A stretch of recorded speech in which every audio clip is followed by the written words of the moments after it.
Hey there, artists. Happy Monday. I hope you all are doing good. Hope that everybody had a good weekend. This week we're going to start week 11 and 12 on our packets. But before we get into that, I do want to discuss how some students will be returning to in-person learning tomorrow, meaning that we are all being put on a new schedule. So, really quickly, I hope that you all have this letter from our principal, Miss Raylin, and it just quickly goes over how we are beginning on Tuesday, March 30th, offering in-person learning at the school. Your parents and guardians will have the choice to have you attend in person or continue to participate in distance learning. For my in-person students, you need to wear your mask. If you don't have a mask, you will be provided one. Make sure you have your iPads and chargers and headphones. And you can bring a backpack. You can bring a water bottle and your school supplies, but don't be pulling out your supplies on the bus or sharing your drinks and snacks with your friends. Everything has to be kept to yourself. There will be bus transportation, and please do not arrive at the school any sooner than 7:30 in the morning. Okay. Breakfast and lunch will be provided. Starting on Tuesday, we will have an assembly. Um, so we have the schedule here for the assembly, and everybody in general is going to have a new schedule. So for this week, we are going to have first and third hour on Tuesday, second and fourth hour on Wednesday, first and third again on Thursday, and second and fourth again on Friday. So you will only have 2 classes a day. They will be 3 hours and 4 minutes long with a lunch break in between. My online guys, you guys are going to continue doing what we usually do. I am going to offer more video clips and try to put an extra give you more extra credit opportunities so that you guys can fill that time a little bit better. I know that a 3-hour art class is a very long art class, but I'm hoping you guys can also use this extra time to make up any missing assignments you might have. So this is going to be our new schedule for my distance learners and for my in-person students. So first and third hour only need to check in on Tuesday and Thursday for me, and on Wednesday and Friday I need my second and fourth hour students to check in. But let me double check that just to make sure that you guys aren't supposed to be checking in with me every day. If I'm not having your class, I don't believe you'll be checking in with me, but I can double check that for everybody. You're going to continue to do your Zoom. You can use Remind, the normal things. We will still have the grab and go, and all my in-person and distance learning students will continue to do the packets. So whether you're coming in person or you're staying online, you will be doing the packets. And that's just going to be the quick run through of sort of what to expect in this upcoming in-person learning, new schedule, longer classes. We'll do what we can to try to make this as safe and smooth of a transition as possible. We're going to jump right into our semester 2, weeks 11 and 12. This is a 2-week packet. You guys are going to be, our focus this week is going to be on the pop art movement. We are going to watch a couple of videos. I'm going to call them short movies. They're about an hour long. So we're going to watch one this week and we'll watch another one next week. I'm also going to share with you guys a couple other little videos. And then we'll go over what your bell work for this week will be. Just make sure that you guys are reading the notes in your packets, and always, like I usually tell you guys, just try to have fun. So, to quickly discuss, pop art is an art movement and it has its roots from all over the place, but predominantly in the United Kingdom and in the United States. So, Britain and us here. And it makes use of just really popular images from mass culture, things that you see a lot of in our current times, objects, celebrities, comic books, advertising, the things that we see in our everyday world. It was predominantly influenced by Andy Warhol, though there are other big names that we will discuss. Uh, he wanted to basically find a way to have everybody relate to art, and the way he did that was to merge popular culture and art together. So he basically had this huge hand in the development of pop art and is often referred to as the king of pop art. So, what exactly is pop art? There are might be some here that you guys might recognize. The one of Marilyn Monroe, the band Banana, and the Campbell Soup Can are some of Andy Warhol's specifically most popular pieces of pop art. And pop art is basically art that is based on modern popular culture, as we see here, and that the mass it's based on modern popular culture and the mass media, especially as a critical or ironic comment on traditional fine art values. So it sort of was meant to kind of bridge the gap between the high end art society and the what you would call low end art society. So it wanted to prove that anything could be considered art. Um, to put simply, pop art is a style of art that's based on simple and bold images. So it's bright colors, it's sharp lines, deep, dark, bold lines. It's often of product labels or celebrities. Um, it can be in comic strips or of animals. It's supposed to mirror and critique um, sort of everything that's going on in our everyday current lives.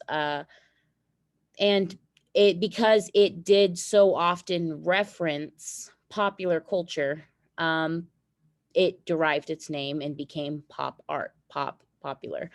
So that's where sort of it got its name. So what was the point of pop art? Uh, like I said, it was meant to sort of blur the boundaries between what was considered high class or high culture and low culture art.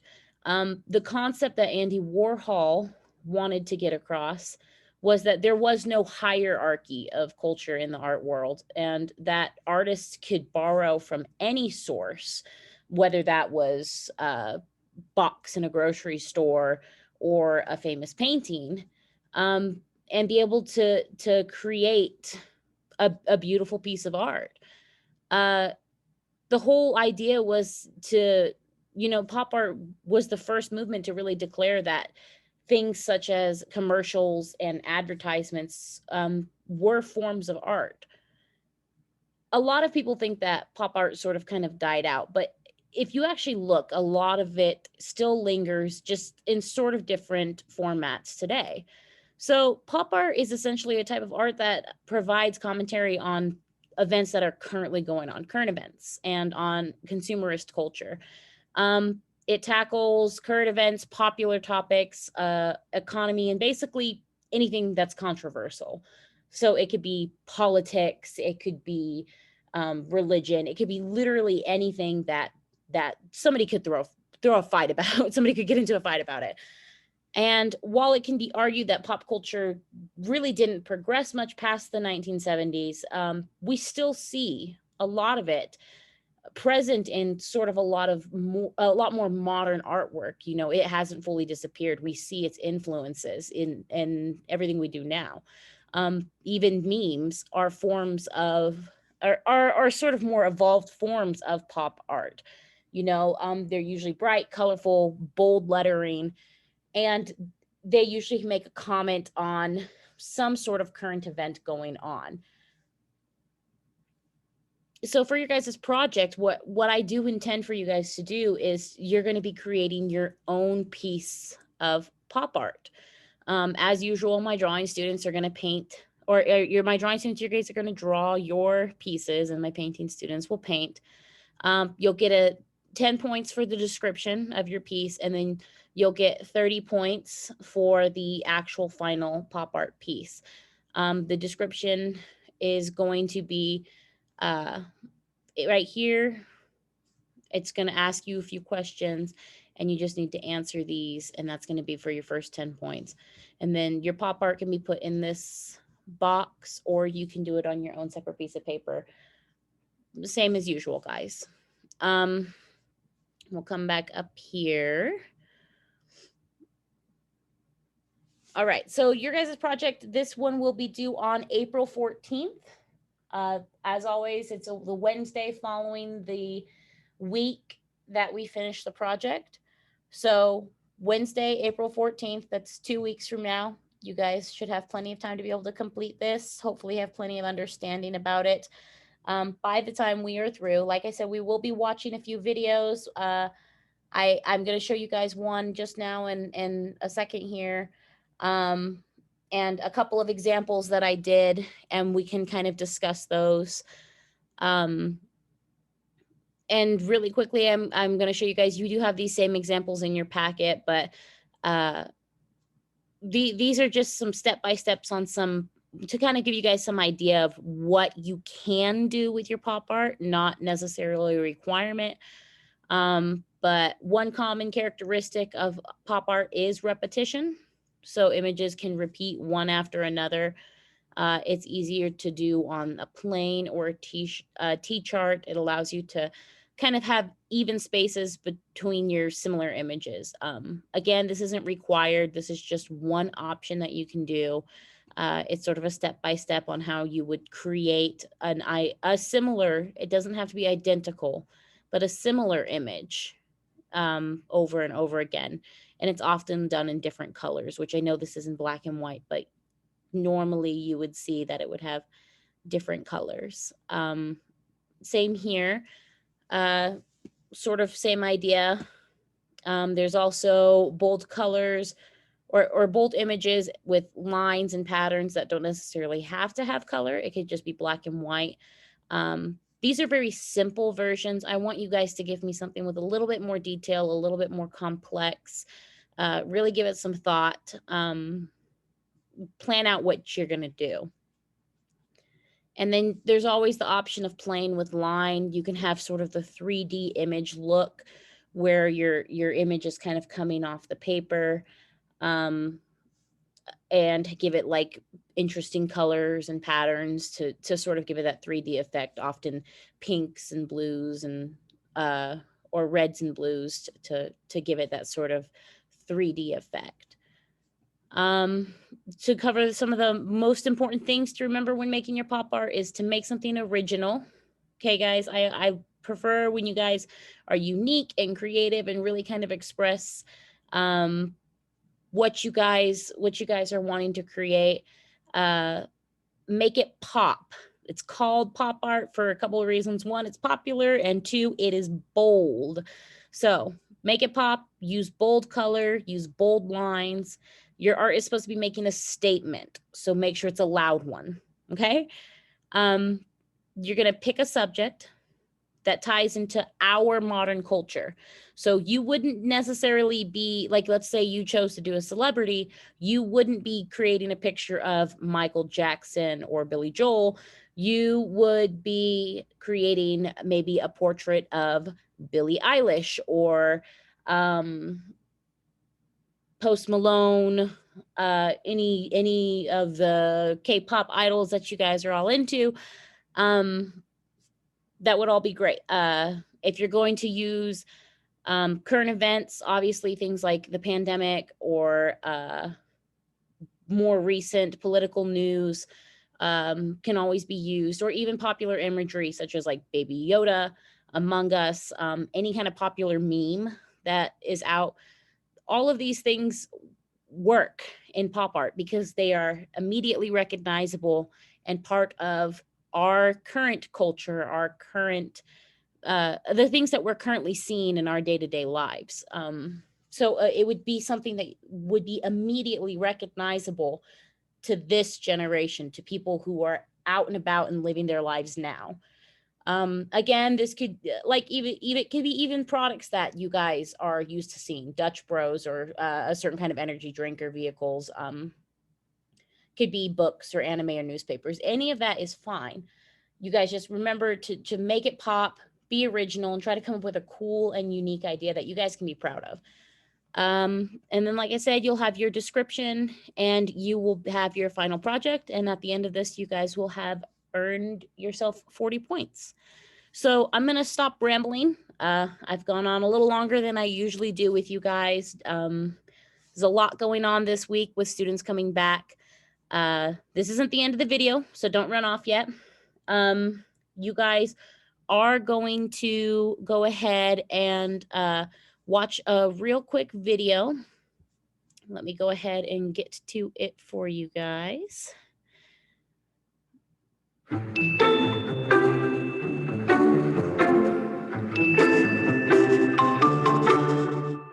Pop art is perhaps one of the most significant art movements of the 20th century. But what makes an artwork pop?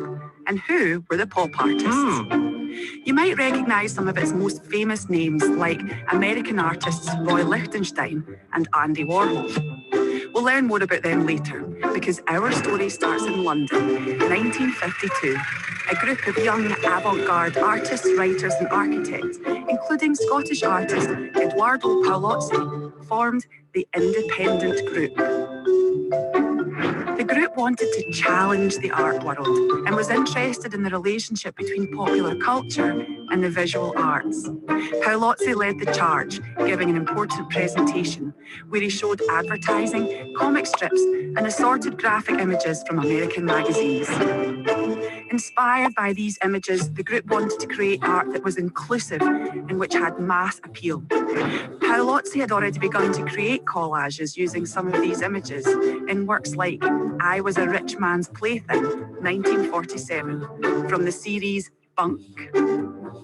The collage brings together Coca-Cola advertising and an image of a Second World War fighter, while a playful magazine cover takes centre stage. Palozzi also incorporated the word pop in a cloud emanating from a pistol above the featured starlet's head. In America, artists were also starting to reference and incorporate images from mass media into their artworks. The New York artist Roy Lichtenstein was inspired by comic books and cartoons. His early works from the 1960s included screen prints of Mickey Mouse and Popeye. His source material for the painting In the Car, 1962, was an image from Girls' Romances, an anthology by DC Comics. Here he presents an image of contemporary America through appropriating images from mass culture. Andy Warhol, whose name has become synonymous with pop art, emerged at the same time as Lichtenstein. In the early 1960s, Warhol embarked on a series of portraits of stars, including Elizabeth Taylor, Elvis Presley, and Jackie Kennedy. He used photographic silkscreen printing to create his celebrity portraits, enabling him to reproduce recognizable images already out in public, like publicity shots or tabloid photographs. He often repeated the image multiple times as both a celebration and critique of contemporary culture. Contemporary artists influenced by pop art, and sometimes referred to as neo-pop, include Jeff Koons and Damien Hirst. Like Warhol before them, they often celebrate banality, using mechanical processes to create their work, and repetition within it. But the legacy of pop art and its themes of repetition, daily objects and mass media lives on beyond art, with endless offshoots and commercial designs appearing in contemporary society. Is this the greatest sign of their success, that they took from popular culture to create art, and now the art they created has been reclaimed by popular culture once more?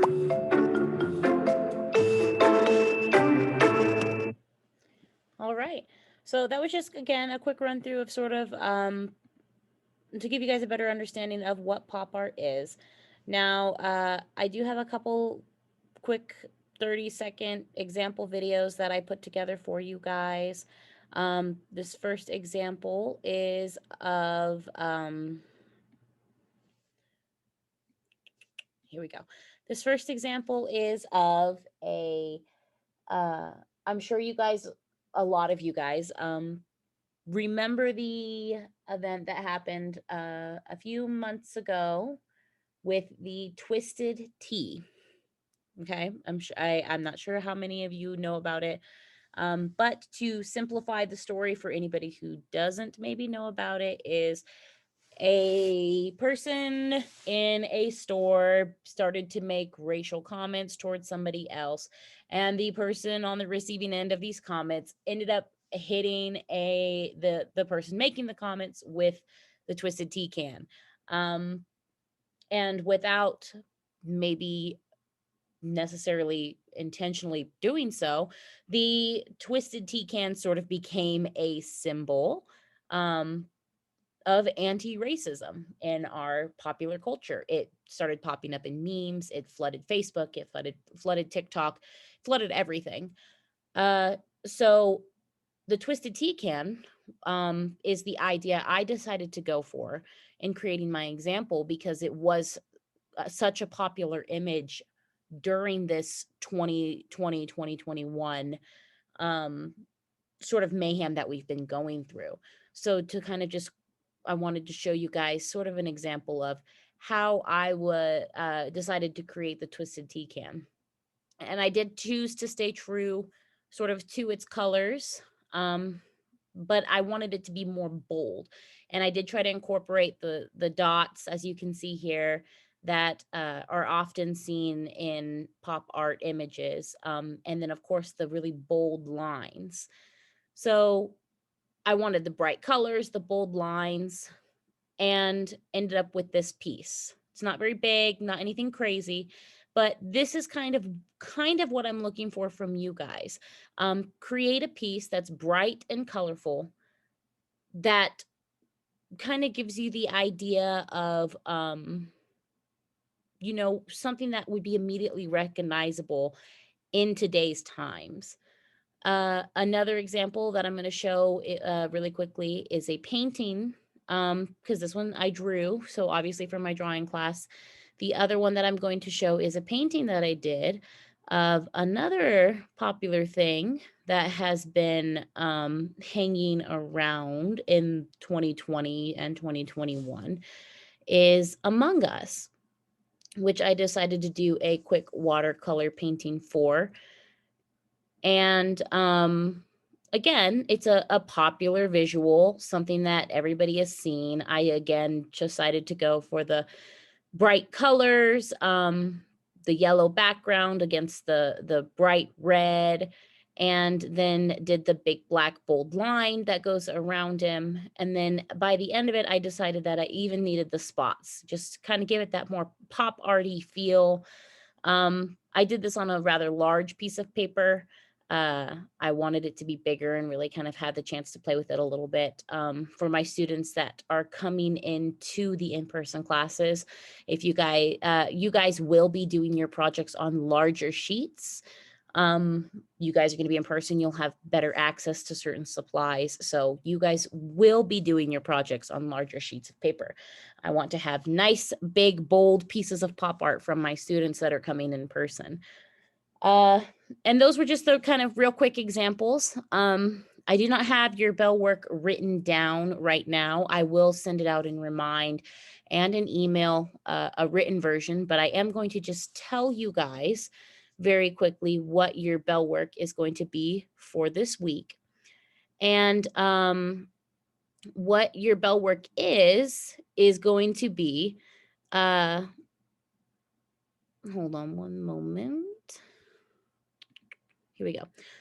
Okay, so your guys' bell work for this week is going to be to create 3 small thumbnails, which is 3 small pictures of kind of an idea of what you guys might want to draw.